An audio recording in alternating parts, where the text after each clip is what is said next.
Hi friends, ఎలా ఉన్నారు? బాగున్నారా? నేను బాగున్నాను. నేను మీ Ratnarao. Welcome back to our channel. అందరికీ నమస్కారం, వనక్కం. ఈరోజు మన ఛానల్లో కొత్త వెరైటీ ఏంటంటే చెక్కలు చేయబోతున్నామండి.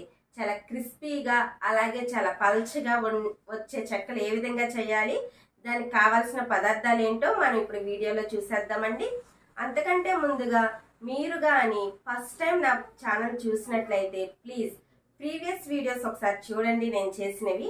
అవి కానీ మీకు నచ్చినట్లయితే ప్లీజ్ సబ్స్క్రైబ్ చేయండి. అక్కడ బెల్ బటన్ ఉంటుందండి, దాన్ని ప్రెస్ చేయండి.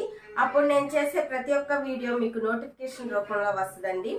ఓకే ఫ్రెండ్స్, ఇప్పుడు లేట్ చేయకుండా మనం చెక్కలు చాలా క్రిస్పీగా అలా చాలా పల్చగా ఎలా వస్తాయో దానికి కావాల్సిన పదార్థాలు ఏంటో మన వీడియోలో చూసేద్దాం రండి.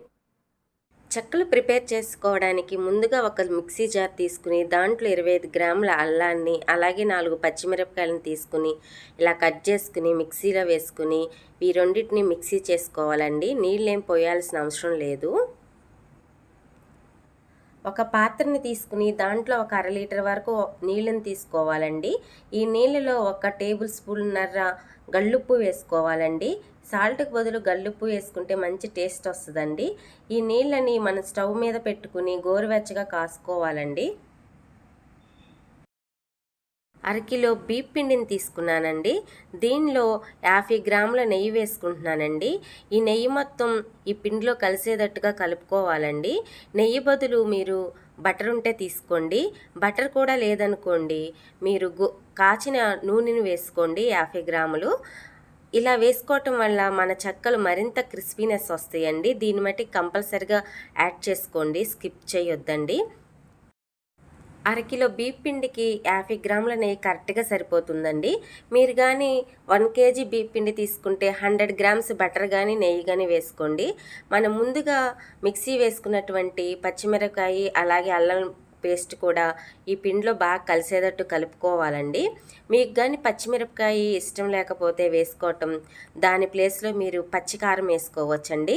కారం వేసుకున్న మన చెక్కలు మంచి టేస్ట్ వస్తాయండి. కాకపోతే పచ్చి కారం వేసుకోవాలండి. అలాగే కొంచెం కరివేపాకుని చిన్న చిన్నగా ముక్కలకు కట్ చేసి వేసుకోవాలండి. మీకు ఎంత వీలైతే అంత చిన్న చిన్న ముక్కలుగా కట్ చేసుకుని పిండి మొత్తంలో కలిసేటట్టు కలుపుకోవాలండి. పెద్దగా వేసుకుంటే మనం చెక్కలు చేసుకునేటప్పుడు నూనెలో వేసేటప్పుడు విడిపోతాయండి. ఇది మట్టికి జ్ఞాపకం ఉంచుకోండి. ఇలా చిన్న చిన్న ముక్కలుగా కట్ చేసుకోవాలండి. 1/2 కిలో బియ్యం పిండికి 25 గ్రాముల పెసరపప్పు తీసుకున్నానండి. దీన్ని ముందుగానే 1 గంట ముందు నానబెట్టుకున్నానండి, శుభ్రంగా కడిగేసి. మీకు కానీ టైం లేకపోతే మీరు వేడి నీళ్ళు పోసి నానబెట్టుకోండి, ఊరికే నానిపోతుంది. ఈ శుభ్రంగా వడకట్టుకుని ఈ బియ్యం పిండిలో వేసుకుందామండి. వేసుకుని బాగా కలుపుకుందామండి. ఈ పెసరపప్పు ప్లేస్లో మీరు పచ్చిశనగపప్పు వేసుకోవచ్చండి, లేకపోతే సగ్గుబియ్యాన్ని కూడా నానబెట్టి వేసుకోవచ్చండి. ఇప్పుడు ఈ మనం వేసిన ఇవన్నీ పిండిలో బాగా కలిసేటట్టు బాగా పిండికి పట్టించాలండి, కలుపుకోవాలండి. ముందే పెసరపప్పు వేసిన అలాగే పచ్చిశనగపప్పు వేసిన అలాగే సగ్గుబియ్యం వేసిన మన చెక్కలు బాగా టేస్ట్ వస్తాయండి. మీకు అందుబాటులో ఏది ఉంటే అది వేసుకుని కలుపుకోవాలండి. పిండిని బాగా కలుపుకోవాలండి ఈ వీడియోలో చూపించిన విధంగా. ఈ విధంగా అంతా పిండిని బాగా కలుపుకోవాలండి. ముందుగా మనం కాచి పెట్టుకున్నాం కదండి గోరువెచ్చని నీళ్ళు, కొద్ది కొద్దిగా యాడ్ చేసుకుంటా కలుపుకోవాలండి. నేనైతే 1/2 లీటర్ తీసుకున్నానండి. అది కొంచెం ఎక్కువ అవ్వచ్చు, కొంచెం తక్కువ అవ్వచ్చండి. చూసుకుని కొద్ది కొద్దిగా వేసుకుంటూ కలుపుకోవాలండి. ఒకేసారి వేసుకోవద్దండి, పిండి జారు అయిపోతుంది. కొద్ది కొద్దిగా వేసుకుంటూ కలుపుకోవాలండి వీడియోలో చూపించిన విధంగా. మీరు కానీ ఒక్క చేతితో కలుపుకోలేకపోతే 2 చేతులు ఉపయోగించి కూడా కలుపుకోవచ్చండి. పిండిని బాగా ఒత్తుకుంటూ కలుపుకోవాలండి. ఇలా గోరువెచ్చని నీళ్ళు వేసుకుని కలుపుకోవటం వల్ల మన చెక్కలు మరింత క్రిస్పీనెస్గా వస్తాయండి. పిండిని ఇలా చపాతీ ముద్దలాగా కలుపుకోవాలండి. మీకు అందుబాటులో వేరే మనిషి ఉంటే పిండి మొత్తం ఒకేసారి ఉండలు చేసేసుకుని పక్కన పెట్టేసుకుని చెక్కలు చేసుకోవచ్చండి. అలా కాదు, మీరు ఒక్కలే చేసుకుంటే దీంట్లో కొంచెం పిండిని పక్కన పెట్టుకుని కొంచెం పిండిని ఉండలు చేసుకోవాలండి. ఈ పిండి ముద్దలో ఒక చిన్న పిండి ముద్ద తీసుకుని ఇలా ఉండలు చేసుకోవాలండి. మీకు ఏ సైజులో కావాలంటే చెక్కలు ఆ సైజులో ఉండలు చేసుకోండి. పెద్ద సైజు కావాలంటే కొంచెం పెద్ద సైజు ఉండలు, అలాగే చిన్న సైజు కావాలంటే చిన్న చిన్న ఉండలు చేసుకోండి. ఇప్పుడు నాకు కూడా అందుబాటులో ఎవరు లేరండి, అందుకే నేను ఒక్కదాన్నే చేసుకోవాలి కాబట్టి సగం పిండి ముద్దను పక్కన పెట్టుకుని మిగతా సగం మీద ఒక కాటన్ గుడ్డను తీసుకున్నానండి. కాటన్ క్లాత్ని తీసుకుని దీన్ని నీళ్ళలో తడిపేసేసి శుభ్రంగా నీళ్ళన్నీ పిండి ఆ పిండి మీద అలా మూత పరుచుకోవాలండి. ఇలా పరుచుకోవటం వల్ల మన పిండి ఆరిపోకుండా ఉంటుందండి. మిగతా పిండిలో మనకి ఇష్టం వచ్చిన సైజులో ఉండలు చేసుకుందామండి. ఉండలనేవి బాగా రౌండ్గా చేసుకోవాలండి. అలా చేసుకోవటం వల్ల మనకి చక్కగా రౌండ్గా వస్తాయండి. అలాగే పిండి ముద్దలన్నీ ఒకే సైజులో చేసుకున్నట్లయితే మనకు చేసుకున్న చెక్కలు కూడా అన్నీ ఒకే సైజులో వస్తాయండి. అలా కాదనుకున్న వేరు వేరు సైజుల్లో అయినా చేసుకోండి, మీకు ఎలా వీలైతే అలా. ఈ విధంగా ఉండలన్నీ ప్రిపేర్ చేసుకోవాలండి. పెద్ద సైజు ఉండల కన్నా మీడియం సైజు ఉండలైతే మనకి చెక్కలు వేసుకునేటప్పుడు చక్కగా పొంగుతాయండి. నేనైతే మీడియం సైజు ఉండలు చేసుకున్నానండి. స్టవ్ మీద బాండీ పెట్టుకుని చెక్కలు ఫ్రై చేయడానికి కావలసినంత ఆయిల్ వేసుకోవాలండి. ఈలోపు మనం ఆయిల్ కాగేలోపు మనం పిండి ముద్దలు రెడీ చేసుకున్నాం కదండి, చెక్కలు చేసుకుందాం. ఒక పాలిథిన్ కవర్ ఒకటి తీసుకోవాలండి. దానికి మొత్తం ఆయిల్ రాసుకోవాలండి, నూనె రాసుకోవాలి. ఎందుకనంటే మన చెక్కలు ఒకదానికొకటి అంటుకోకుండా ఉంటాయండి. ఇలా ప్రతిసారి రాయాల్సిన అవసరం లేదండి. ఎప్పుడైతే మన చెక్కలు ఒకదానికొకటి అతుక్కుంటాయి అనుకున్నప్పుడు అప్పుడు మాత్రమే మనం ఆయిల్ రాసుకోవాలండి. ఇలా పిండి ముద్దలను పెట్టుకుని అడుగు గుండ్రంగా ఉన్నటువంటి ఒక లోటతో కానీ లేకపోతే చెంబుతో కానీ ఇలా ఒత్తుకోవాలండి. వీడియోలో చూపించిన విధంగా ఇలా ఒత్తుకుని చూడండి, కవర్ కూడా చాలా ఈజీగానే వచ్చేస్తుందండి. ఇలా చేసుకున్నటువంటి చెక్కల్ని ఒక కాటన్ క్లాత్ మీద కానీ లేకపోతే మళ్ళీ ఇలాంటి పాలిథిన్ కవర్ మీద కానీ పెట్టుకోవాలండి.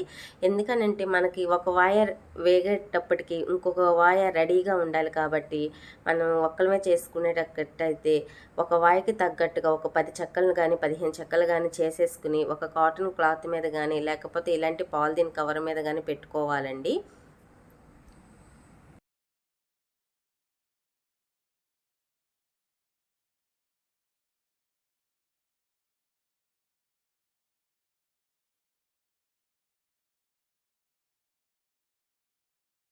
పాలిథీన్ కవర్ కానీ అందుబాటులో లేకపోతే మనం ఇంట్లో నూనె కొనుక్కుంటాం కదండి, ఆయిల్ ప్యాకెట్ ఉంటుంది కదా, ఆయిల్ ప్యాకెట్ తీసుకుని కూడా ఇలా ఒత్తుకోవచ్చండి. దీని మీద కూడా చాలా చక్కగా వస్తాయండి చెక్కలు.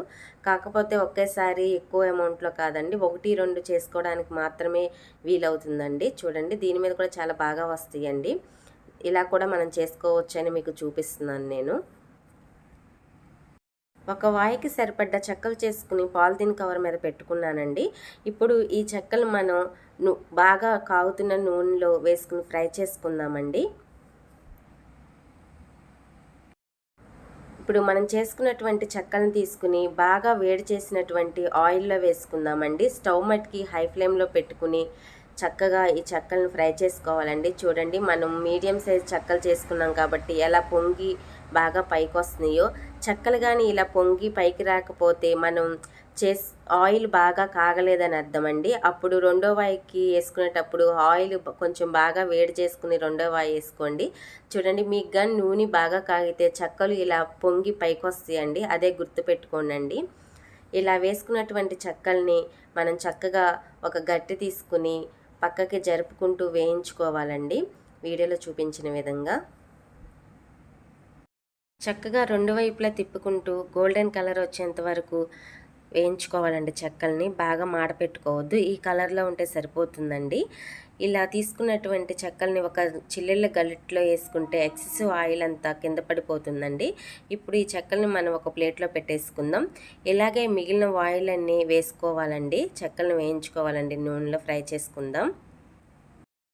మన చెక్కలు రెడీ అయిపోయినాయండి. చూడండి, ఒక్క చెక్క నేను పెంచి చూపిస్తాను. చూడండి ఎంత చక్కగా క్రిస్పీగా ఉందో మన చెక్క, చాలా బాగా క్రిస్పీగా ఉంది కదండి, తుంచగానే ఇరిగిపోతుంది.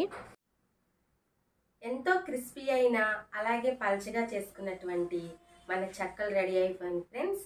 మరి టేస్ట్ చూసి ఎలా ఉందో చెప్తాను. చూడండి.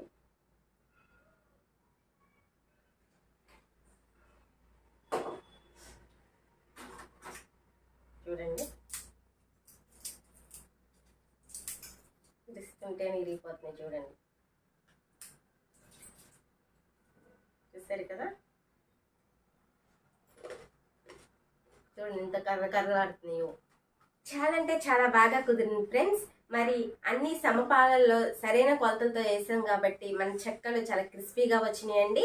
మీరు కూడా తప్పకుండా ట్రై చేయండి ఫ్రెండ్స్. నేను చెప్పిన కొలతలతో మీరు కూడా తయారు చేసుకుని మీకు ఎలా వచ్చిందో మీ అభిప్రాయం నాకు కామెంట్ రూపంలో తెలియజేయండి ఫ్రెండ్స్. మరి నేను చేసే ప్రతి ఒక్క రెసిపీ కానీ మీకు నచ్చినట్లయితే నా ఛానల్ని సబ్స్క్రైబ్ చేయండి ఫ్రెండ్స్. అక్కడ బెల్ ఐకాన్ ఉంటుంది, దాన్ని ప్రెస్ చేయండి. అప్పుడు నేను చేసే ప్రతి ఒక్క రెసిపీ మీకు నోటిఫికేషన్ రూపంలో వస్తుందండి. ఓకే ఫ్రెండ్స్, లైక్ చేయండి ఫ్రెండ్స్, షేర్ చేయండి. మరి నేను చేసే రెసిపీ మీ ఫ్యామిలీ మెంబర్స్తో అలాగే మీ ఫ్రెండ్స్తో కూడా షేర్ చేసుకోండి. ఓకే ఫ్రెండ్స్, మరొక వీడియోతో మీ ముందుకు వస్తాను. నేను మీ రత్నారావు.